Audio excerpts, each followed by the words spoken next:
Ladies and gentlemen, making his way to the mic, he is the Pro Wrestling Savant, the host of the hottest wrestling podcast on the internet, Nerdy D!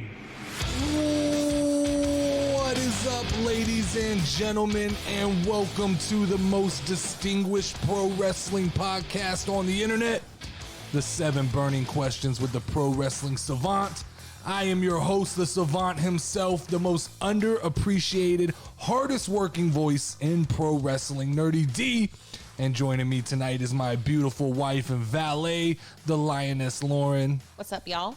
Each and every week, I break down the 7 most important questions in pro wrestling, and each and every week, I call it like I see it, unlike the pro wrestling establishment sheep who pander to the mass, all while posting links to their Cash Apps and their Patreons, begging you guys for a bunch of donations. The Savant doesn't want your donations. The Savant only wants your ears, so we can change the toxic culture of the online wrestling world and openly and freely discuss popular and unpopular takes with respect and open minds. If you come up here with that disrespectful shit, we have some goons waiting. The goons of the anti-establishment will make themselves heard, and they will deal with it appropriately. I have finally changed all my bios to read, I say mean things. So if you can't deal with that shit, look, hit the block party, son. Just hit that block button, because I'm not changing. I'm not here to make new friends. I'm here to talk. Yes, sir. All right, without wasting any more time, let's get to the 7 burning questions that matter from this past week of pro wrestling. Right off the bat, no need to phrase it any other way than simply, what is everybody's opinions on the 2021 WWE Draft?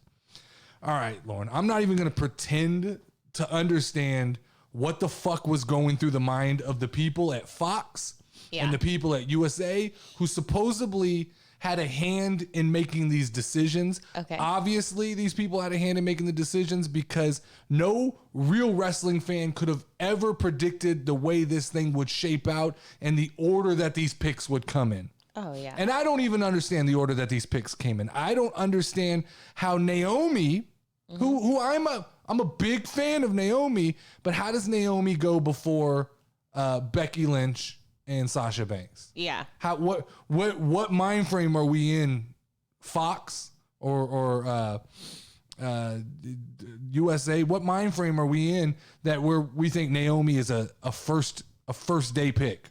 I have no idea. A first, I think she went second or third round. Third. I'm not sure. Third round? She went first round, if I'm not mistaken. No, she didn't go first round. She didn't?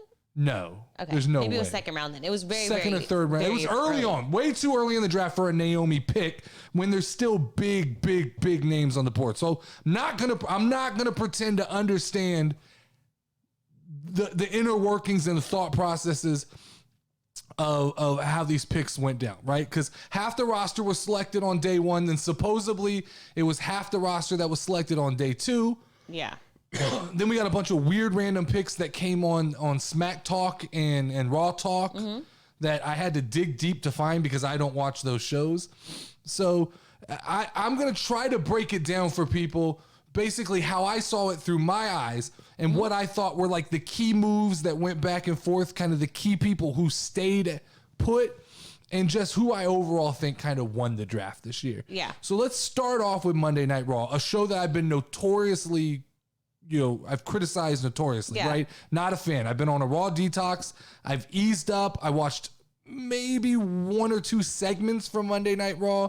And then I did watch a full dose of Monday Night Raw with the 2021 draft. And 3 hours is hard to fucking swallow, man. Yeah. 3 hours of wrestling is hard to swallow. I don't care how good or bad it is.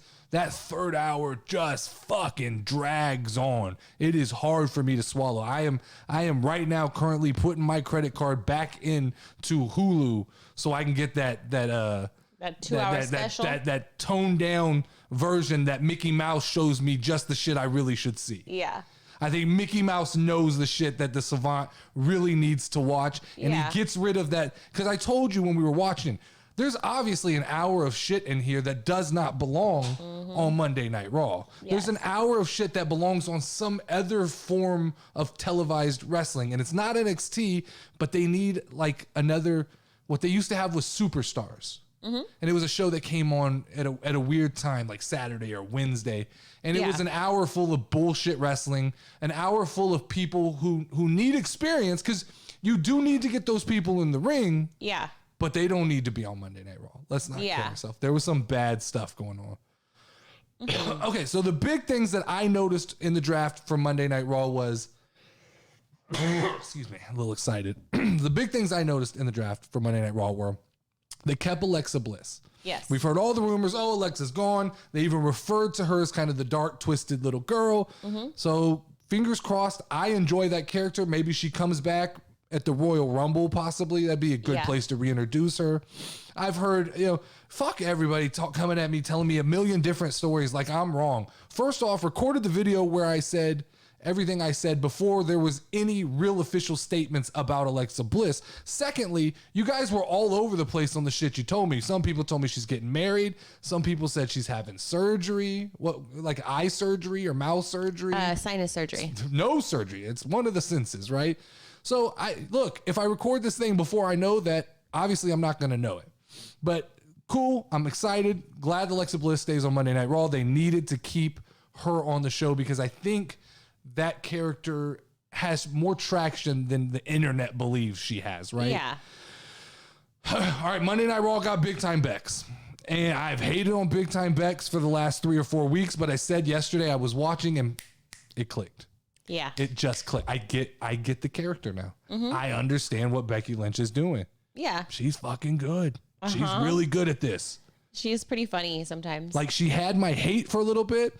And at first it started with, I hate her and I don't care. I think you're boring, right? Yeah. That developed into I hate you, which I know she's getting the job done, right? Because I hate you because of what you're doing so well. Now it clicked, and now I'm going, I get it. I was wrong. I was on the wrong side of history when it comes to Big Time Bex. I disrespected her over and over and over again. I'm here to apologize straight to Becky Lynch. I didn't get it at first. It clicked. I get it now. I 100% understand what the big fucking deal is with Becky Lynch. yeah. Bianca Belair, that's my girl. That's the steal of the draft going to Monday Night Raw. They needed excitement. Bianca brings excitement. With her and Becky coming over, it really turns the tides of the women's division. With Alexa, Becky, and Bianca, you got a solid core now to build a little title scene around over there. Yeah, So I'm definitely. excited. I was excited for that. Coming with Bianca, of course, the Street Profits. You know, lately I've been big fans of them. All of a sudden, it started to feel like Monday Night Raw was the Savant, was Team Savant. Like I started seeing the way things were panning out, and they were like, the Savant doesn't like Monday Night Raw. We need to get everybody on SmackDown that he likes, and we need to move them to Monday Night Raw because we need his eyes on the product. Exactly. Vince McMahon, whoever it is, was probably saying, like, we can't have him on the internet with this Raw detox. We got to end the detox. We got to get Bianca, right? We got to get the Street Profits over there. We got to get Edge and Seth Rollins, who I both predicted, right? We got to get Kevin Owens. Let's just sprinkle Kevin Owens on for fucking for just for a little bit of spice there, because I am a huge Kevin Owens fan, and he's now back on Monday Night Raw. And if you look at this roster, Alexa Bliss, Becky Lynch, Bianca Belair, Big E, who we haven't even talked about yet, but we kind of knew that was coming, right? Yeah. We They all couldn't keep kind them of together. we all knew Big E. I predicted him being the number one pick. Of course, he wasn't, but I thought Monday Night Raw was going to get to pick number one and take Big E. Holding the WWE Championship, we knew Big E was gone. We knew he was gone from SmackDown. And there's really not a place for him on SmackDown. He's going to go over and he'll run Monday Night Raw and he'll do his thing. And I saw some kinks in the armor on Monday Night Raw. Okay. I saw things that I think he can work on and improve, but I see that character coming together. Yeah. I see a lot of The Rock in him. I do. Okay. Why? Even that, he's just his movements and his moves. He's got that one move where he does like a little thrusting thing, and then he tongue runs thing. to the rope, and then he like dives on top of them. Very eerily similar to the People's Elbow. A Okay. move that has way too much fucking build up to Okay. just land. Why not just fucking like just jump on top of him? It hurts the same, but it doesn't hurt your feelings. True. When he's fucking thrusting over the top of you, Yeah. that hurts your feelings. That's not my thing. So Monday Night Raw, good draft. I'm back in. I'm off the detox. I'm full in. Gonna ask Mickey Mouse to cut it down to 2 hours for me. Yeah. You can get rid of the shit I don't need to know, and you guys can come at me all you want, but I don't give a fuck. I'm not doing 3 hours. Yeah, Just it's way not too doing long. it, right? All right, let's talk about SmackDown's big moves. And I didn't feel like when I look at this, this scares me. SmackDown didn't have the big moves that you would want to see in a draft that is supposedly, To even out. Yeah. Well, it definitely looked like it was an evening out process, right? So we keep the bloodline, which they fucking scared me. Yeah. They scared me on night one because I thought, how the fuck are the Usos? That first pick, first off, I don't understand how some people get to come in a fucking little pretty package and some people go by themselves. The bloodline should have just been the number one pick. True, Why they we should've had to been a thing. separate them and give me fucking heart palpitations all night as I waited for Monday to see. I was like, these son of a bitches are gonna split up the bloodline. Yeah. I They're mean, gonna they do- sent good boy Paul over there. That's what I thought. But Paul went over there, got the job done, got the Usos back on SmackDown. Everything's good there. As long as the Usos and Roman Reigns are on SmackDown, it will be the A fucking show, and they could carry a roster full of fucking idiots. They could carry a roster full of the bullshit that's on NXT that everybody thinks is so fucking. That's the new hipster thing, by the way. The NXT? NXT roster. This Steiner boy. No, it's This not. Steiner boy that boring. wears the fucking colorful. He's the new John Cena. Wait, is that the dude who they brought out the first day that was wearing like he's the rainbow colored he's the new hipster onesie? pick. All these hipsters on TikTok and No. YouTube, they're sucking on that man. No. They're sucking that man hard. They like him. They like men. They like him. They Okay. like the Steiner boy. All right. All right, but back to SmackDown. So other big moves on SmackDown. I guess I'm supposed to believe that Charlotte Flair is a big move. I heard that like this was Fox's big fucking priority was to get Charlotte Flair over to SmackDown at the expense of losing Becky Lynch. Who the fuck is making the decisions at Fox? That's a bad decision. Somebody who doesn't have there's a very no, big mind. There's no world that exists where I make the swap of Becky Lynch for Charlotte Flair. Just not gonna happen. And I watched her fucking wrestle Bianca Belair, and you guys, she's the best wrestler in the world in the women's division. She looks moves like lanky. a fucking robot to me. She's stiff. She can show zero emotion in her plastic fucking face. I mean, and you go, oh, you talked about her plastic surgery. What the fuck, guys? Are we gonna pretend to be stupid? She does. Put a picture of her up from the year she came into the WWE to now. That's not even the same fucking person. Yeah. I'm not positive. Conspiracy time. Let's play conspiracy time. Somewhere along the line, Charlotte Flair could have died, and that's a robot that they've implemented in. That thing looks like something from Disneyland. Yeah. Yeah, I know they're gonna To hate say that Charlotte shit. Flair did not have plastic surgery is like saying the Kardashians. And then for us to be like, it's mean to acknowledge it. It happened. Not just that. I'm not gonna play dumb. I'm not gonna play. I fucking see it. I can see it. I don't care. Great. If that makes her feel better about herself, more fucking power to you. But we're not gonna act like I don't see it. Like I can't fucking see what happened. So then Jeff Hardy made the jump over to SmackDown. He was drafted to SmackDown. Jeff Hardy, another I hate him. who I've never been a big fan of, probably more because of personal decisions. I do live the straight edge lifestyle. So I don't appreciate a guy getting into the fucking ring high on drugs and potentially putting other people in he extreme really? danger. Oh man, he was fucked up one night in the ring with Sting. He Really? couldn't even stand up. Ooh. Fucking I'll have to go back and just look that up. pitiful. Couldn't stand up, wobbling all over the place. I don't, everybody deserves a second chance, but that to me, man, Did he get in trouble? I don't know the full story. I only know that, I'm sure he got in trouble at some point. But he's still wrestling, so Yeah. But everybody gets a second chance. If he's cleaned up and he's doing better, great. But I'm just not a huge Jeff Hardy fan. yeah. He's teasing the return of the Willow character, it seems like, which is his masked version of Jeff Hardy, which is a cool character. Okay. No hate there. All right. feel like it'll fit in SmackDown. Maybe you'll get a better outfit. Then we got the New Day. New Day's on SmackDown. I'm not going to talk too much about that right now because question number 2 is a very relevant to the New Day. So I'm going to kind of gloss over that. Then we got Sheamus was the other one. Ooh. If you were picking all the people that I really don't fucking care about, that the Savant doesn't care about, we took them all to SmackDown. I was going to say. So it really bothers me now because I'm looking at this and I go, I thought SmackDown was on fire. Yeah. And we took a lot of that heat that I liked and we put it on Monday Night Raw. Now, are we going to have 2 balanced shows? It looks like that. How much do I really need 5 hours of fucking mediocre wrestling? I liked having the 2 hours of fire on Friday and the 3 hours of I'll watch it if I have fucking time on Monday. Mm-hmm. Hopefully it all ends up great. Hopefully it does. I'm not hating on this. I hope that Monday Night Raw is now as fucking hot as SmackDown was these last few months. And we get 2 great shows. We sprinkle in some AEW in the middle. And that's a wrestling paradise. I said we're going through a golden age. I'm just hoping the draft didn't fuck that up. Mm-hmm. I'm hoping we found the right balance here. So there's a few free agents that didn't get drafted that we got to keep our eyes on. I want you to keep your eyes on these people, okay? Number 1 is Brock Lesnar. Uh-huh.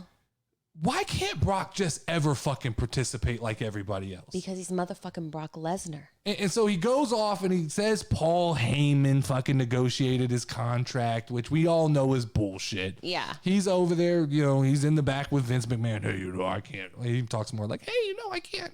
I can't do both. I got to be able to go wherever I want to go because if I get my ass whipped by Roman Reigns at Crown Jewel, I got to be able to go, fight Big E.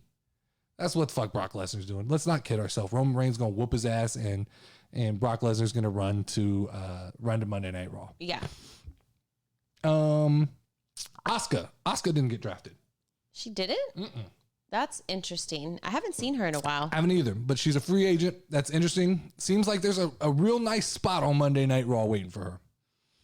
It feels like if you put her in there with Bianca, Becky, Alexa Bliss, and Asuka, or Bailey. Bailey didn't get drafted as well. Is she still hurt or something? I don't know. I don't have a status update. I don't keep an injury report of these people. I just know, hey, there they are. IRL. Or I haven't seen them in a while. Uh-huh. So Bailey didn't get drafted as well. And then our boy Elias. Where is Elias? Ooh, maybe there's going to be another round of let goes. Yeah, I don't know. So he cut that vignette or vignette, whatever, how do you say that? Vignette. He cut a short little video. Okay. Where he threw his guitar into the fire. And then he hasn't fucking been seen or heard from since. Yeah. So I don't know what that means. What is that supposed to mean? But they allow Homeboy with a synth game. Well, I'm just thinking. I'm thinking. The guitar. I feel like he stole his role. I'm thinking Elias's spirit went into Rick Boogs, and we're just like that's Elias, but not Elias, right? Yeah. I don't know. WWE's doing this thing right now where they're taking gimmicks and just going, "Hey, we don't really like you. We're gonna let you do what he did." Right? Same with Alexa Bliss, right? Yeah. I mean, fucking call it like it is. They took Bray Wyatt's fucking whole shtick and go, let's just give it to her. We don't need him. Yeah, it was pretty fucked up.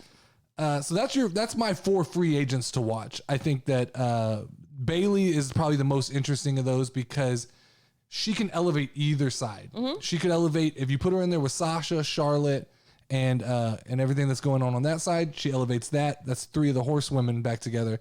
If you put Wait, let's just not glaze over the fact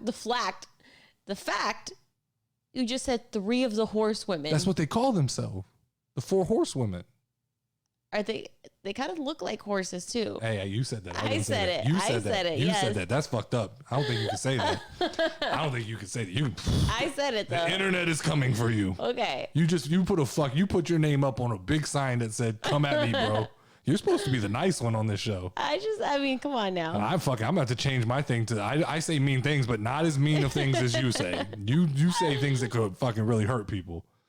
My predictions. So I made predictions last week, and I feel like I left the draft feeling very confident that the Savant fucking knows everything, right? Yeah. I said Seth and or Edge would go to Monday Night Raw. Seth and or Edge both went to Monday Night Raw. I called that one, nailed it. I was nervous that we were only going to get one or the other, but we got both. I called Bianca Belair. I don't think that was as fucking hot of a prediction. Yeah. That was a pretty safe bet. They needed popularity on Raw, which then in turn my prediction of the Street Profits kind of falls right in line. But I did hint at Becky Lynch flipping sides, which a lot of people I don't think thought they would pull the trigger and flip the champions. Yeah. But I hinted. Now, where I missed all my predictions, I said that Johnny Gargano was going to go to SmackDown or Raw. Who the fuck cares? He didn't go. He fit. I mean, he's good on NXT. Why bring him up and fuck up his character? Let him do his thing on NXT. That's where he's good. Sometimes it's better just to leave well enough alone. Yeah. Right? I agree. And then I said that Big E would be the number one pick. Yeah. And obviously, Roman Reigns was the number one pick. Yeah. Big E went number 2, which I had them 1 and 2 just in a different order, right? So if you break this draft down into X's and O's, yes, just pure talent, it's clear Monday Night Raw won the draft. I agree. 100%. They won the draft. They're the winner here, right? The problem is that I don't think that necessarily hurts SmackDown. SmackDown was so far ahead that this had to happen. There had to be a rebalancing of the power if indeed the intention is to have 2 good shows. They're not going to be great. I don't think either one's going to be great at this point. Yeah. I think you took a little bit of what SmackDown's magic was and you moved it to Raw, and hopefully it transcends over that direction. But I'm optimistic. Yeah. That WWE can put 5 hours. It's a lot of quality wrestling. It's a lot. 4 hours if you watch it with Mickey Mouse. I'm gonna Mickey Mouse it. I am Mickey Mousing it, right? Yeah, I'm just curious to see how that affects this. So SmackDown had moved into the number 1 spot for me. It had jumped back ahead of AEW. I was most excited to watch SmackDown lately. So I'm interested to see where that goes. Like I said, can't stomach 3 hours of Raw. Going to do the 2-hour abridged version on Hulu. Yes, sir. Look, like I said earlier, if you look at the big changes outside of Roman Reigns staying with SmackDown, this was the Savant's draft. They took everybody I love and they made them red. They put them on the red side. So Monday Night Raw I may have gone from a detox to I'm after this. It's very possible I could be a Monday Night Raw junkie after this. Let's get to the second question of the day, and I mentioned this in the first one. So there was quite a few oddities that I noticed in the draft. Weird choices of people going in weird orders, but one thing that stuck out like a sore thumb to me was the flip-flopping of brands of Big E going to Monday Night Raw and his New Day cohorts, Kofi and Xavier, being drafted over to SmackDown. Now, allow me to go on record here as possibly the most brilliant mind in pro wrestling in 2021, because it wasn't 4 weeks ago I fucking made the comment that Big E had to make changes to his character in order to have a quality long run as the WWE champion, or just even to be considered for the WWE championship. It was before he won the championship. Now here we are 3 weeks later. I was, after me yelling into this microphone that Big E was going to ascend to greatness, he had to leave some of the comedy behind. Not all of it. He's got to find the same balance that The Rock had. Yes. He's got to be aggressive and funny, right? And here we are 3 weeks later when the WWE has the same thought process as me, right? They go, we've got to distance Big E from the New Day. Because there's no other reason you needed to split them up. Yeah. You could have them on the same show, allow them to travel together and just not wrestle together all the time. But what happened here is, obviously, they heard me speaking. Of course. Because I speak the truth, and I don't just pander to the fact that, yes, everybody loved Big E as the comedy act, but that doesn't work as WWE champion. Yeah. You can be Big E, the full-time comedian, and run the tag team division. But when you step into the scene with the Brock Lesnars, the Roman Reigns, the Bobby Lashleys, it can't be all fun and games. And now he's balanced that character, right? Yeah. And they flip-flopped and they moved They moved the New Day over to SmackDown, which is only for, it was only to create distance. Yeah. When's the last time you saw Big E throw a fucking pancake into the crowd? I haven't. And He's not doing it anymore. I think he's actually realized it himself a little bit. He came out on a podcast and was talking about he's lost weight. Well, I don't know. And he's trying to get in shape and stuff like that. I mean, he's always been, to me, a hell of an athlete and extremely good at what he does. Everybody came out, oh, you're shitting on Big E. I wasn't shitting on Big E. I was trying to spit some advice and some knowledge of, I understand how the WWE works. Now, whether that's right or it's wrong, that's a different argument. We can argue that they should let Big E just be Big E and be champion, but I know how the WWE works. They're not going to let him be full on comedic. They need people to believe he can stand in front of Brock Lesnar and whoop his ass. That's what they need people to believe, and that's what his character has ascended to. Yeah. He's ascended to a character that we now can see. Someone fucking added me today. What did they say? On a video from 4 weeks ago. Okay, they added me on a video, the infamous video where I said if Big E doesn't get serious, no one will take him seriously. And I was referencing the WWE will not take him seriously. Someone added me today and was like, have you not been watching the last 2 weeks? I'm like, yes, I've been watching my fucking story that I told come to fucking fruition. Yeah. Dude, don't at me on a video from 4.5 weeks ago. You're too late to the fucking party. Watch it, absorb it, and move on. But yeah, you know, you're coming at me with that shit. I don't have time for that kind of stuff. Yeah. When's the last time we saw a trumpet? You know Big what? E? Not with just Big E by himself. But even when the New Day came out with Big E 2 weeks ago on Monday Night Raw, they didn't have the trumpets. Oh. They just came out to do business and help him out in his match. I guess I didn't notice that. Notice the level of aggression turns up now when Big E goes into the ring. No more trumpets, no more pancakes. We're just talking about straight up ass whoopings, right? You want to make a bet? What? I bet you Big E won't be in a sequel to this Undertaker movie. Oh, really? I bet you it won't be anytime soon. So they're really just gonna like. This is a prediction. Now I don't know anything for fact. I just think for the next 6 months, they're going to display Big E as a fucking monster. A monster who has some comedy. I said it earlier in the show. Big E has shown me glimpses of The Rock. Slow down, guys. I didn't say he is The Rock. He's showing me that he has all the tools in the toolbox to be a newer version of The Rock. He can be funny. He can slip in some humor into his promos that get the crowd laughing. But he's also got the body to be believable. And when he turns up that aggression and he's not throwing pancakes in the crowd, he's a pretty fucking scary guy. Yeah. He's not a guy that I want to fucking bump into. No. Like I need Big E to understand I'm 100% fucking behind him. I just was calling out what he needed to do to be taken seriously. He did it. He's being taken seriously. You guys can all fucking thank me in the comments whenever you feel like. Yeah, for sure. At your time, whenever you have the time available, go ahead and just hit in there like, thank you, Savant, for calling it like you see it. Right? Sure.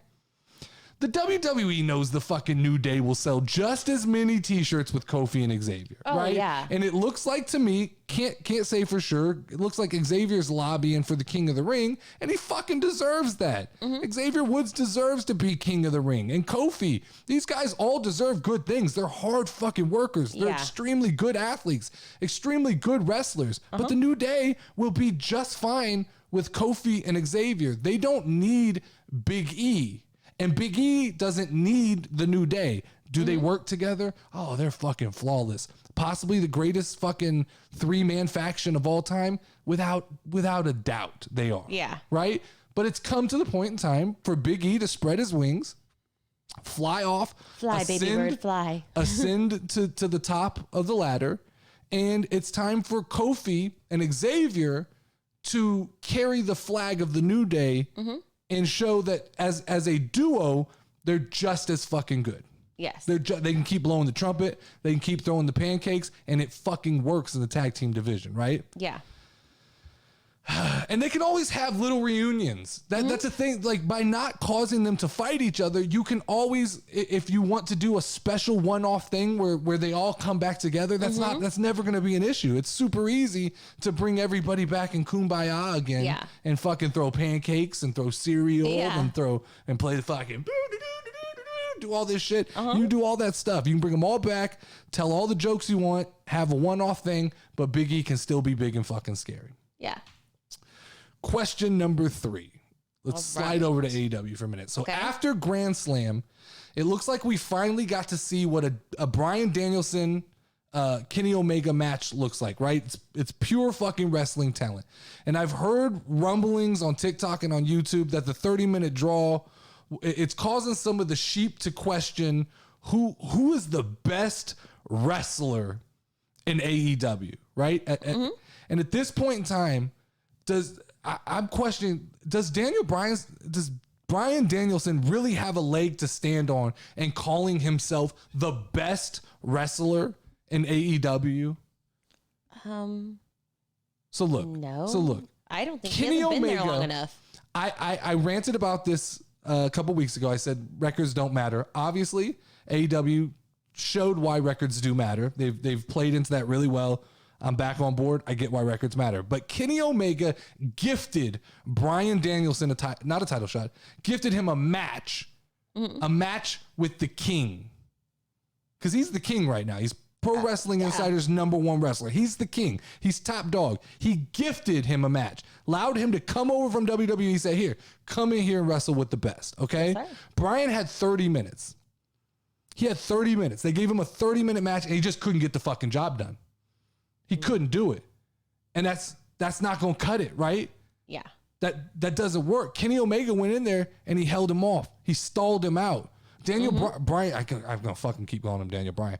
Bryan Danielson had all the momentum. He had every reason to come in there and prove himself. And Kenny Omega fucking planted his flag in the ring and he stood strong, right?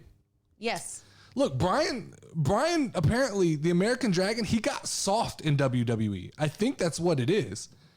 He was there so long that he lost that technical superiority that he used to have in the Indies, in the Ring of Honors, and as the American Dragon. He doesn't have that fucking it right now.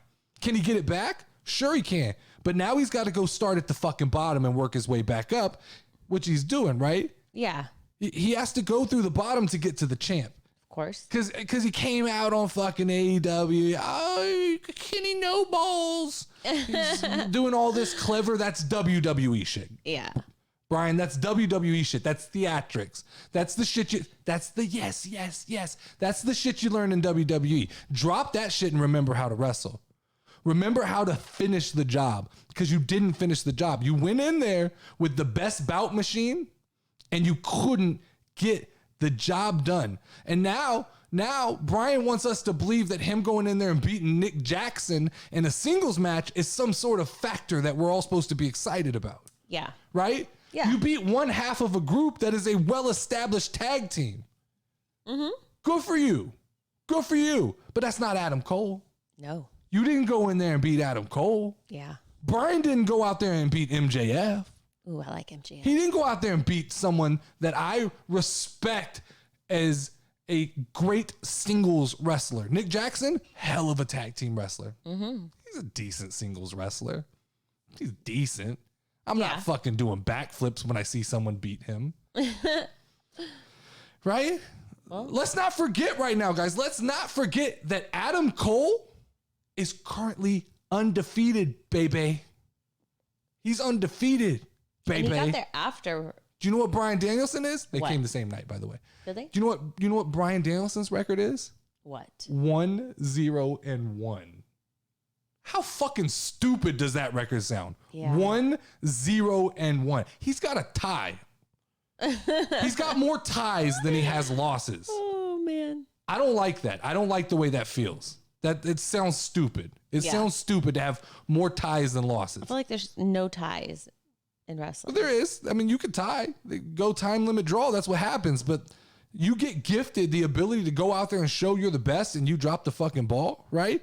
Look, Adam Cole's already come out and he's fucking proven already. He's better than Jungle Boy, Yeah. right? Yeah, he did. He did went in there and He just did it. slapped the shit out of Jungle Boy. Yeah.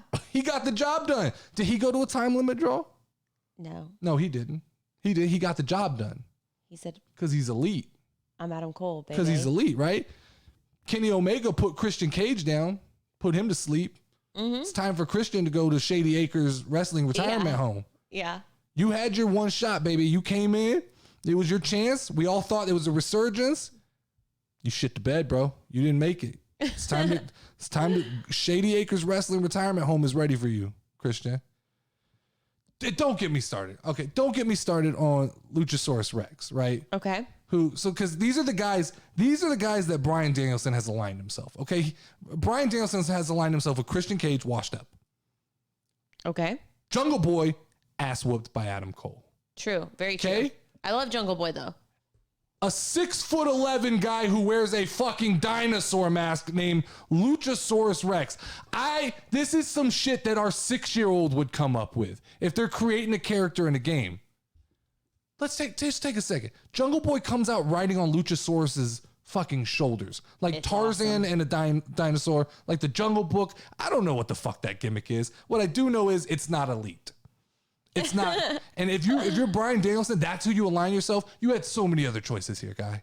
True. You could have called in CM Punk. Seems like a guy I'd want to be kind of aligned with, That would have been a good team. right? Lots of other choices there. You could have gone and got Jericho.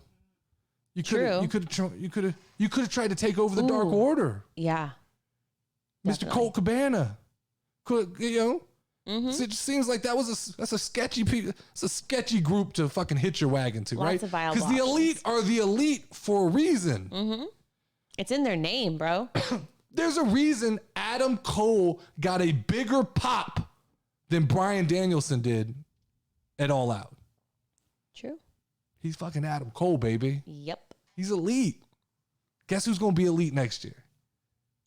Kevin Owens. Okay. Think about that shit. Think about that. Kenny Omega, Kevin Owens, Adam Cole, fucking Nick Braun Jackson, the Strowman. Young Bucks. Braun Strowman ain't going to be elite.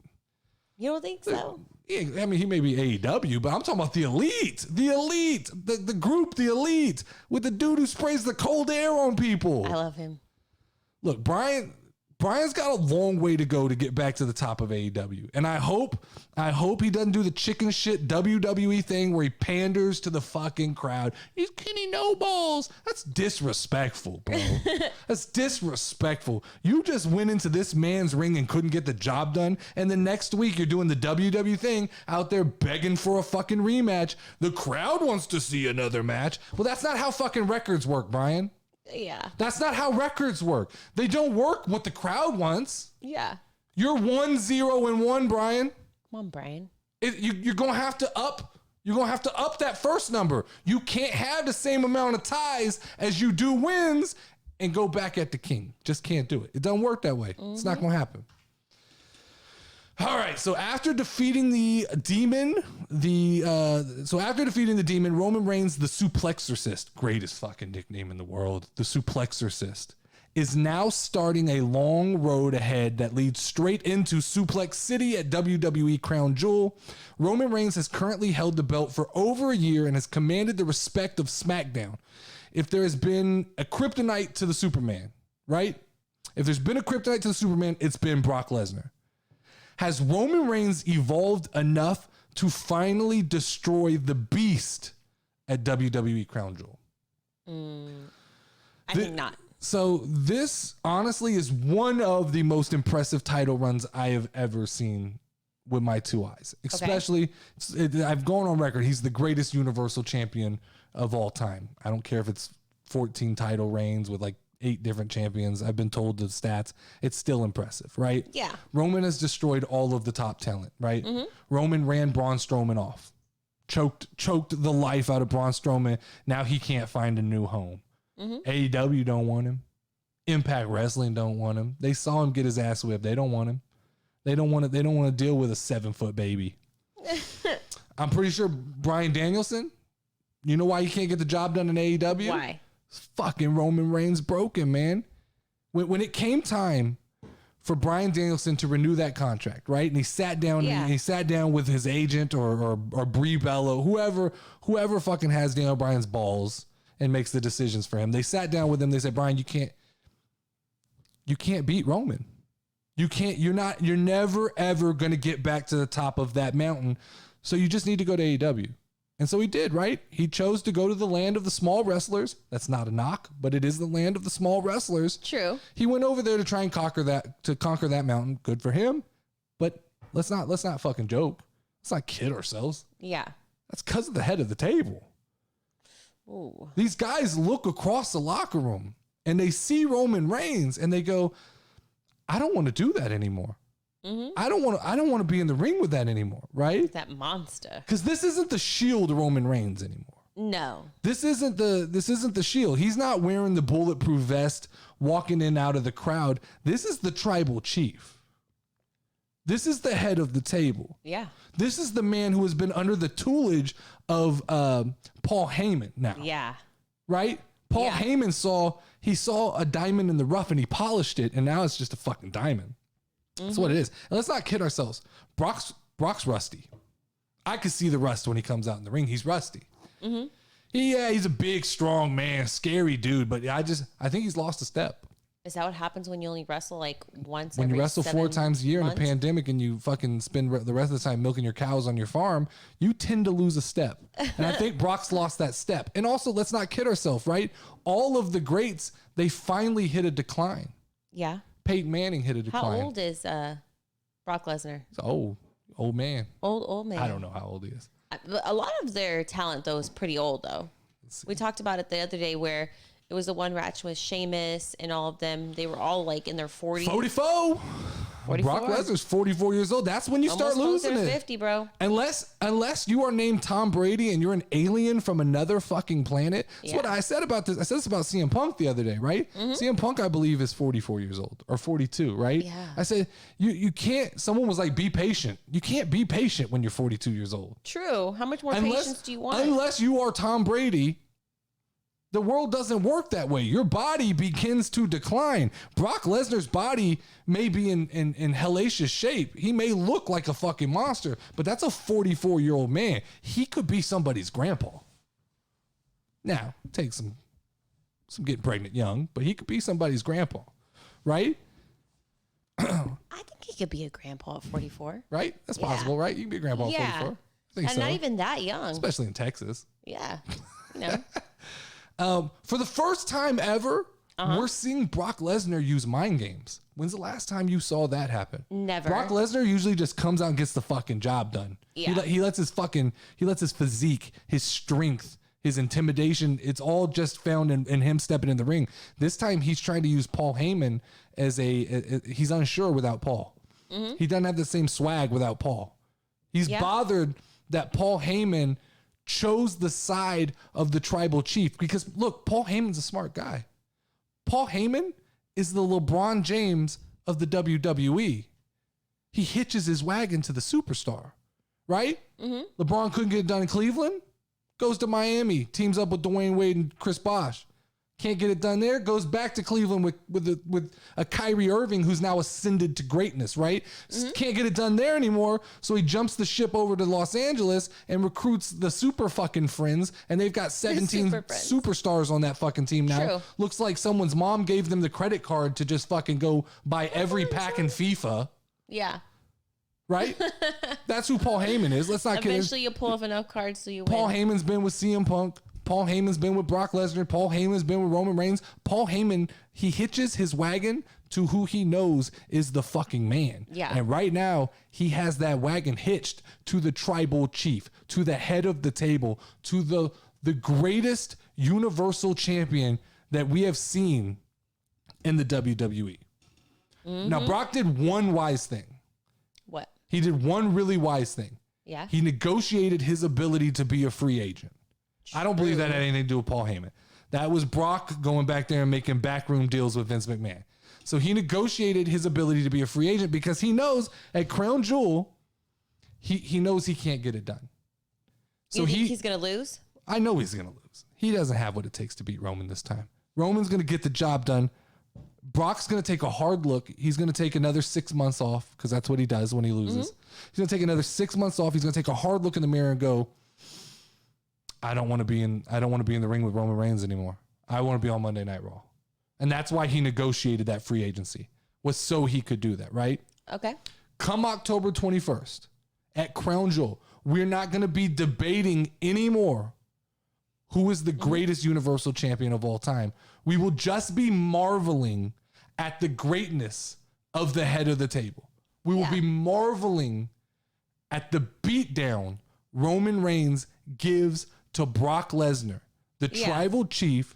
He'll continue to carry WWE on his back, and he's going to wear, I don't know who could take that belt from him. He's going to wear that belt for the foreseeable future. If you have any aspirations of fucking being the Universal Champion, you better just hope. So he better hope he gets hit by a bus, because that's the only way that he's losing it. Bye-bye. All right, let's shift gears again here to at this point, when the leaves kind of start to change outside, the weather's changing a little bit, right? The trees hit what I call, or not the trees. We've hit that part in the calendar I call the big three, right? The big three of holidays, because they're the only three holidays that really fucking matter, right? Halloween, Thanksgiving, and Christmas. Yeah. That lets me know, and that lets me know that we're in kind of the sweet spot for wrestling, because it feels like like right now, both companies are like, hey, here's a ladder match. Here's a Grand Slam. Here's a King of the Ring tournament, right? Both companies are throwing everything they fucking got at us right now. Yeah, definitely. AEW Grand Slam was like, look over here. Then WWE was like, hey, man, we got a draft.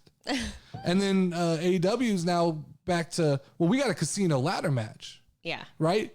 So I wanted to ask, who is the odds-on favorite to walk away with a W this week and climb to greatness in the AEW casino match? Okay? Okay. So one thing that immediately stands out to me in this match, and like I've said, I'm newer to the AEW scene, so I don't know if this is a typical thing, but there's a pairing off of feuds in this match. Right? We have Pac and Andrade. Yeah. Who have been feuding with each other. We have Moxley and Archer who have been feuding with each other. And then we have Orange Cassidy and Matt Hardy who have been feuding with each other. So there's going to be a lot of focus in between those two groups, right? Yes, definitely. Now, Mox and Archer, they don't even feel like they have a shot in this thing. They don't even feel like the kind of guys who fucking care about this kind of match, right? I think 10 minutes into the match, they're fighting up in the fucking crowd so far away from the ladder that there's no chance they win that match. I have them both at plus 500 to win this match. That's bad odds, if you don't understand how odds go. Okay? So then it feels like Matt Hardy, older gentleman. He's involved with HFO. He's extremely worried about Orange Cassidy's hair. I might have said that I put Mox and Archer at the worst odds. I actually put Matt Hardy at the worst odds at plus 700. I just think he has zero chance to win this match. Do you think they're going to shave his head if he loses? No, not in this match. I think we're headed towards something like that. I do think that's where the Orange Cassidy thing's going. Yeah. We may get a bald Matt Hardy, which would be fucking a scary sight. Yeah. Then we got Pac and Andrade. This is interesting to me because they both feel like they could benefit from this kind of win. They both feel like they could benefit from winning a casino ladder match. They're both guys on the rise, but I don't see enough marketing behind either one. And Andrade is the one I believe has the better shot to do it, but AEW just doesn't look like they're fully committed to him yet. No, maybe it's because he doesn't speak enough English. So I have Pac at plus 250, and I have Andrade at plus 200. So far I have Matt Hardy plus 700, Mox and Archer both at plus 500, then Pac and Andrade at 250 and 200 respectively. So then we go to Orange Cassidy, right? Yes, sir. Who I feel like is the most likely to benefit from winning this kind of match. I feel like I could see a push with him winning this and kind of being thrusted into the main event picture. He's got enough crowd behind him. The internet doesn't seem to really love him, but real wrestling doesn't really seem to give a fuck what the internet thinks. Yeah. So I have Orange Cassidy at even odds. Even odds. It's a you pick 'em with him. All right. Now, so let's go to the Joker, because that's always the interesting part of these matches, right? There's always the Joker. We talked about this the other night. I said, who do you think the Joker could be in this match? Braun Strowman. You said Braun Strowman, right? Yeah. So realistically, I have 4 ideas of who I think realistically could be the Joker in this match. Okay. Number 1, Braun Strowman. I think it's a long shot, right? I don't know that AEW even really has a place for him. Yeah. So, but the timing works out, right?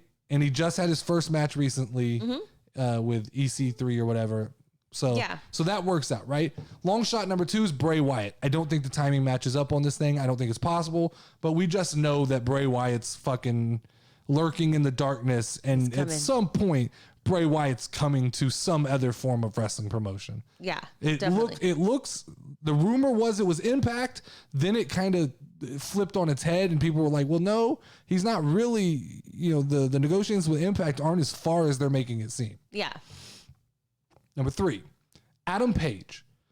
You're not real familiar with Hangman Adam Page, but he was the leader of the Dark Order. He left. He just walked out one day. He said he needed some time off. This seems like the most likely choice for this match, right? He kind of fits the size profile of these guys.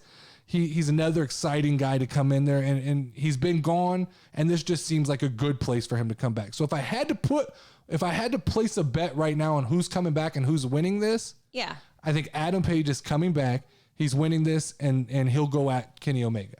Okay. Long enough for Bryan Danielson to get out of the fucking tie. Yeah. Now, number 4. This hit me last night. Okay. I don't think it's gonna happen. I don't even think he's ready for this match. But who's sitting around hanging out right now without anything to do that would get a hellacious pop? CM Punk. Oh yes. Uh-oh. We might give him something to do. If that last song that shit hits, crowd goes fucking nuts. I've been saying we need a more interesting Punk. What would make Punk more interesting than holding a contract that allowed him to tease Kenny Omega? He doesn't have to get involved. True. He doesn't even have to use it right now, but he can tease whoever's at the top, like, I'm here and I'm fucking coming. And whenever you least expect it, I'm going to be there. And he could just week in and week out tease going after those guys, right? Yeah. So my super long shot for this is that it seems like CM Punk kind of tied up after beating Hobbs. He tied up the loose ends of that thing. I don't know if they plan on going farther with that. But it just feels like if you wanted a guy to come out and really fucking excite the crowd there, CM Punk's the guy to do that. Definitely. All right. So this week we saw Cody Rhodes get into some shit.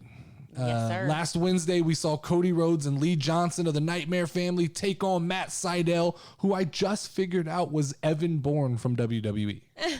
Fucking didn't know that. Knew he looked really familiar, Well, now you but know. I figured it out. That's Evan Bourne. And the stud Dante Martin in a tag team competition. Post-match, Tony Schiavone joined Rhodes, Johnson, and Arn Anderson for a post-match interview, which ended with Arn walking out on Cody. My question here to the people is, has Cody Rhodes' obsession with Malachi Black cost him the love of the AEW crowd? Because they don't seem to love him anymore, right? Yeah. And now let me be real for a second, okay? We watched Rhodes to the Top. Yeah, we did.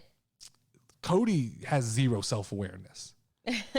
Cody, he's a guy, like, it doesn't fully look like he's a man stuck between wanting to be a wrestler and wanting to be an executive and wanting to see the company. And he even kind of alludes to that at one point in the show. Yeah.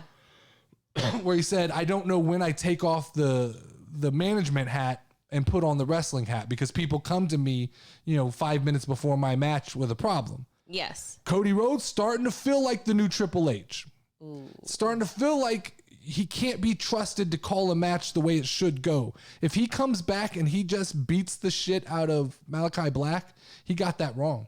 Yeah. This is Malachi's time. Let Malachi thrive and rise to the top. And it bothers me because it's one of those things where when you see Cody Rhodes' entrance, it doesn't fit his character, but it feels like a guy who just had the reins to go, I want every cool fucking thing you can mash into an entrance, just mash it all into mine. I want to come out of the fucking floor with smoke and a fucking like eerie theme song, right? Yes. And I want to wear my Homelander ass outfit. Dude. That dude looks just like Homelander. Seriously. He looks like Homelander and Zach Morris had a baby. That's who Cody Rhodes reminds me of. I don't think you could put that much better.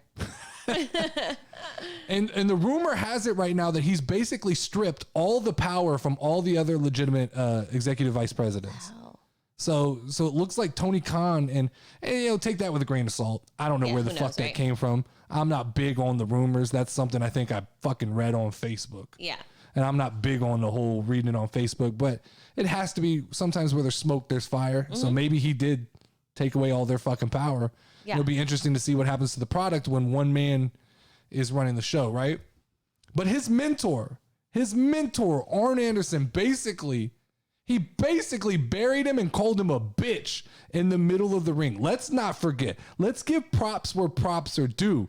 Arn Anderson fucking came out in that ring, grabbed the microphone, told Cody Rhodes that if Cody got carjacked, he would stand there like a little bitch. And Arn Anderson said, if I got carjacked, I'm taking out the fucking Glock. I'm putting it to the motherfucker's head. Crazy. I am blowing brains all over the fucking street. Can we just give a shout out to the fucking gangsta that Arn Anderson is? Gangster, for sure. I believed every fucking word, too. Oh, yeah. I believe Arn Anderson has been in that situation before. And there's possibly one less human being on this earth. I'm sure. It's time for Cody to. Got a list. It's time for Cody to just embrace all this hate. I think it's time for Cody to embrace the darkness. Stop trying to be John Cena and just let that heel blood flow through you. If the fans want to boo him, fucking take it and become the bad guy. He needs to be the bad guy. It's time for a dark turn, dark Cody Rhodes. Mm-hmm. Fucking align yourself with Malachi or something. Do something like that. He needs something, because this goddamn Homelander ass coming from the floor with the eerie music, it's not working, Cody. It's time for a change. Each time you say that, right? I definitely picture him as like coming up from the ground. My fear is because one of two things happen when you become a new father, right? You either man the fuck up and you stop worrying about what everybody thinks, or you kind of you shrivel up and you fear the rest of the world. And I hope he doesn't err on fearing the AEW crowd, and instead he just sticks the middle finger up to the AEW crowd and says, "You want the bad guy? I could be the bad guy." He does this thing, right? So there's big decisions ahead of Cody Rhodes. And if he thinks that this is a redemption story, which he tends to think, that's the delusion I'm speaking of. I think he always sees himself like one win away from the crowd just re-embracing him. Mm-hmm. So if he thinks this is a redemption story, I'm afraid it may be too late. I don't think the crowds are going to embrace him for a long time. Yeah. I think he should just dig his heels into the heel thing, right? Yeah. All right, last question of the night here. Okay. Last question. Let me scroll down here. So this week we saw slimy Seth Rollins skip SmackDown and head straight for Edge's secluded home in Asheville, North Carolina. So I'm not sure how many home invasions I've actually witnessed on live TV. And as my time as a wrestling fan, I don't believe I've seen too many home invasions. So the question has to be asked: is Seth Rollins, is he the ultimate architect, and is he inside of Edge's head, or is Seth just gone batshit crazy and gone too far this time? I think that he's in his head. I mean, I think he's just clever. Man. I'm a huge Seth Rollins fan. Let me start out by saying that he actually made my Savant 7 this week. But there's some things that are sacred, right? There are things that are sacred to a man: his home and his family. True. And when you step over both of those fucking lines and you go into a man's house and you disrespect the artwork on the wall from his little girls, and you sit in his fucking chair, it's just not a good look. It's not a good look, right? It was so fucking serious that Edge called upon two wrestlers from AEW. That's how fucking wrong this was, because he knew he had to get someone over there to fucking stop this man from doing something really stupid. So he calls on two wrestlers from AEW, which I hear from an article on Facebook that Vince McMahon wasn't even concerned with that. Vince McMahon was more concerned about the well-being of Beth Phoenix and Edge's daughters, right? It's crazy. So the Drip God, the Monday Night Messiah, he's back on Monday night. This just stinks of narcissistic, sociopathic, fucking just everything you could label a fucking crazy person. It looks like Seth Rollins has the ABCs of narcissism, right? I mean, the balls to go sit in a man's fucking chair when he's not home. True. These are fucking devastating. Eat his food? I would fucking grab somebody by the neck and choke the life out of them if they did this to me. You know, and if Seth Rollins is willing to do this to Edge, he's now on Monday Night Raw. Is he going to be doing this shit to Big E? I'm sure. Is he breaking into Big E's home? I'm sure. Is he going to antagonize Finn Balor, the Demon? I think he might just be a little bit of a troublemaker for a I mean, while. I think at one point he's going to go too far, and someone like Finn Balor is going to beat the life out of him and bring him back to reality. But there's one thing I know. If there's one guy in the WWE that I don't want to pour gasoline on this man's fire, I don't want to give this man another fucking reason to get back in the ring. I don't want to give this guy material to put on the bulletin board. If there's one person you don't want to do that to, it's the rated R superstar, man. You don't want to do that to Edge. Don't give him a reason to fucking go to that place. True. He goes to that place. I'm not sure Seth Rollins comes out of this the same. This may be the end of the drip god. Well, I don't think he can. If Edge comes out and does what I think Edge is going to do, there's problems here, right? It's the cowardice that bothers me. The cowardice to come out 2 weeks ago on Monday Night Raw, cut a promo, and dare Edge to come back. Yes. And then when Edge comes back, I think it was on Smackdown. I said Raw, but when Edge comes back, you then skip town to go fuck with his house. Yeah, that's kind of fucked up. It's a nasty ploy. Look, I love Seth Rollins. I do. I love the drip god. I love the architect. I love everything about Seth Rollins, but I can't condone this action. Mm-hmm. I can't get behind this with Seth Rollins. The WWE, Vince McMahon, somebody, John Laurinaitis, someone needs to step in and provide safety and protection for Beth Phoenix. And even though I think Beth Phoenix could probably hold her own. Yeah. I think Seth is probably lucky Beth Phoenix wasn't there. Mm-hmm. I think she just slapped that stupid smile off his face. Motherfucker. But I'm sorry. I feel like trouble is ahead for Seth Rollins. We may be seeing a change. No. All right, it's time for this week's Savant 7. So a couple changes off the list from last week. No, most notably, CM Punk has fallen off of my list. Unless he does something, his new nickname for me is CM Fluff. Because that's right now what he's giving me is CM Fluff. I'm so over the fucking homecoming. It's stop changing that. Oh, I told you that. Nope, I told you we'll go Savant 7. Savant 7. Savant 7 uses this overlay. I'm sorry. All right, so the Savant 7 this week. Number 7 is Adam Cole. Still undefeated, baby, but he's down from number 6 last week. I'm going to have to see more. They're slow rolling out all these guys. I need to see more. I need to see more excitement. Give me more than Jungle Boy. Let Adam Cole and MJF go at it. Let him go. Awesome. Turn him loose. Turn Adam Cole loose. Let him fucking go show. He can show everybody because it looks like some people don't fucking know Adam Cole.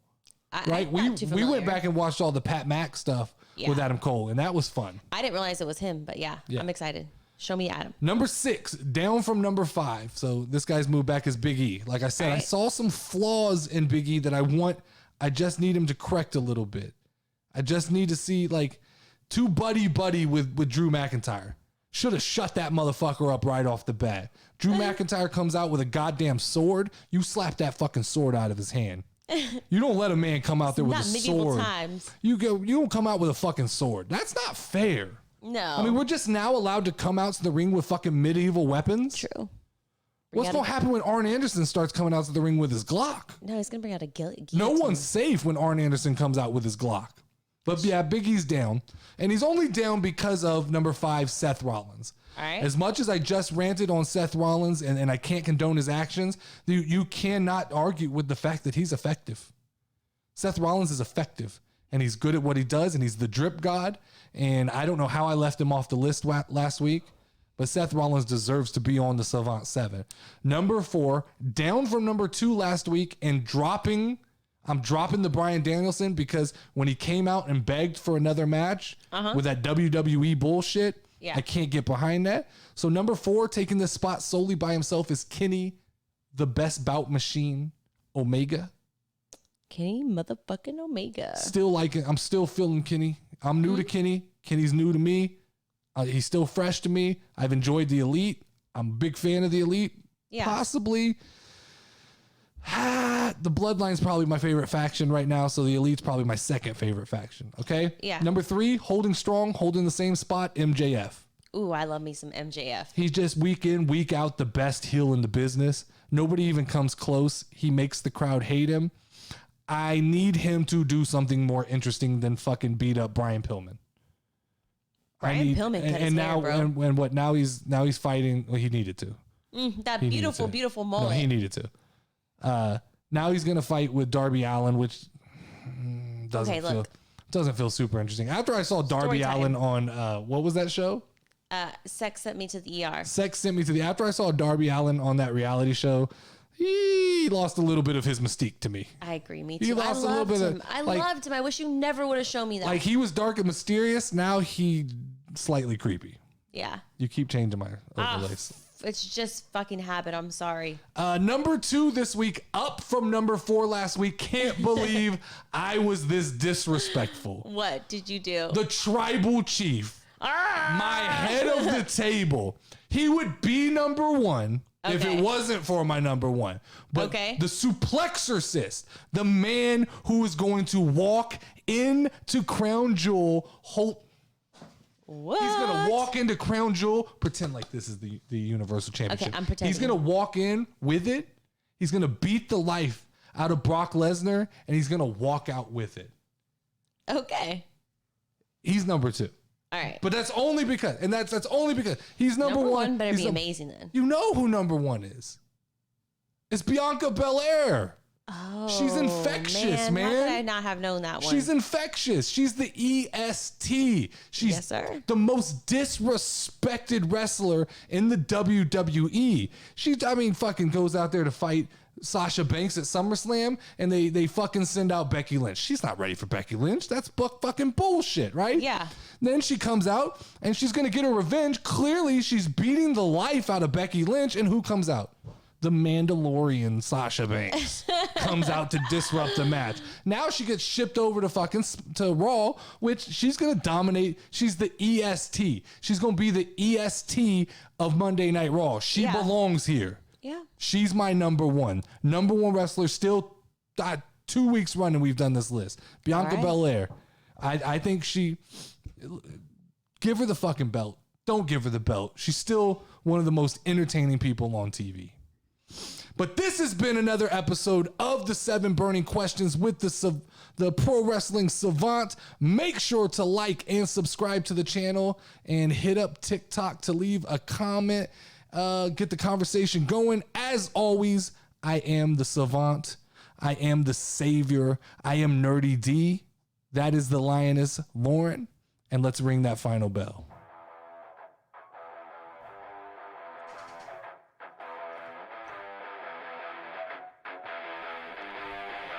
Ladies and gentlemen, making his way to the mic, he is the Pro Wrestling Savant, the host of the hottest